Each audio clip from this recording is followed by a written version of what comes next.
5 minutos, uma vez por semana. Melhor dizendo, 5 minutos. E é hoje, senhor presidente. Senhor presidente, senhores deputados, ocupamos a tribuna como líder do PSOL para fazer um balanço rápido da CPI da dívida pública no nosso país. Nós trabalhamos aí desde o mês de agosto para fazer um grande levantamento sobre a dívida externa brasileira, sobre a dívida interna brasileira e os impactos socioeconômicos do pagamento dos juros, das amortizações e da rolagem da dívida pública brasileira. E nós fizemos constatações fantásticas, fizemos dezenas de requerimentos de informações ao Banco Central, muitas das quais não foram respondidas. Convocamos autoridades, o PSDB, particularmente o DEM, e depois o PT, não queriam convocar as autoridades monetárias do período. Vale dizer, o ministro Pedro Malan, que governou 8 anos como ministro da Fazenda, e o ministro Palocci, não queriam vir, e a bancada governista, aliada à bancada oposicionista de direito dessa casa, não queriam que essas autoridades viessem depor. Apenas uma delas, ou seja, foi acordado convidar, aliás, não era nem convocar, o presidente do Banco Central, Henrique Meirelles, e o ministro da Fazenda, Guido Mantega, para fazer o balanço final. Então, os dados da CPI são arrepiadores, eles mostrariam para a sociedade brasileira o que foi o boom da dívida externa brasileira. Quão criminoso foi fazer acordos e contratos com juros flutuantes.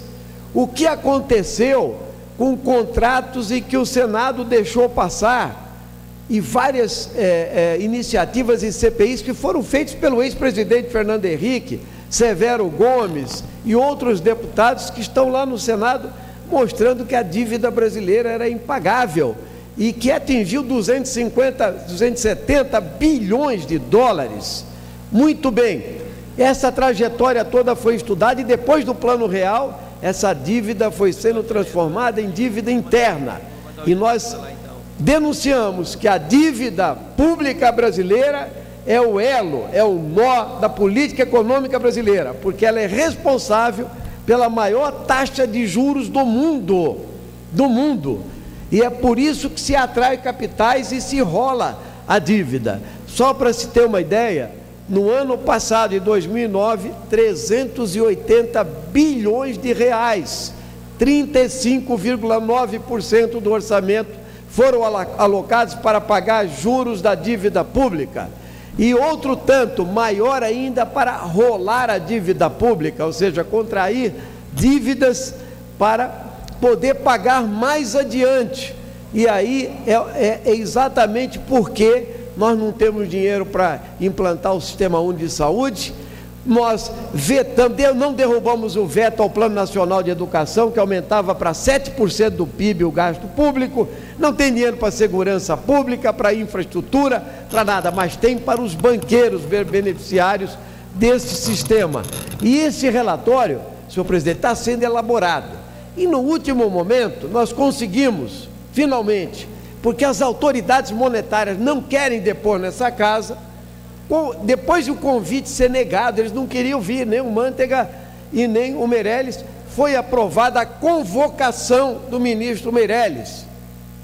E, literalmente, ficamos sabendo ontem que o ministro vai se desincompatibilizar, ou seja, ele está atropelando a presidência da CPI, deputado Virgílio Guimarães, o relator Pedro Novaes, atropelando, não respondendo, mas nós vamos manter a convocação, porque CPI convoca ou o ministro ou qualquer cidadão brasileiro, para depois, como é que o Banco Central também emitiu títulos públicos, e não só, senhor presidente, o Tesouro Nacional.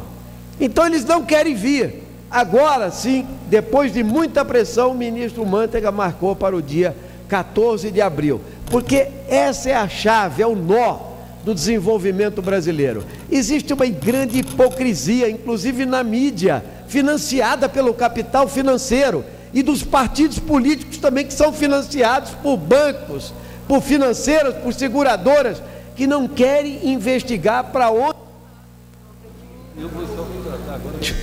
Não querem investigar para onde vai o dinheiro público. E o prazo que o plenário aprovou para a prorrogação da CPI vai até 26 de abril. Já coloco aos nobres pares, à sociedade que nos ouve, que certamente é preciso um relatório que ataque o nó da dívida pública, que mostre a necessidade da auditoria da dívida pública brasileira, que isso vai refletir na não realização de superávit primário, no controle de capitais, no rebaixamento dos juros, o maior juro real do mundo e assim por diante, senhor presidente. Por isso, nós estamos preparando também o nosso relatório, se não for satisfatório, o relatório do relator, porque o Brasil precisa dessa auditoria, saber a verdade para onde vai a arrecadação fiscal e o dinheiro público no nosso Brasil. Obrigado, senhor presidente.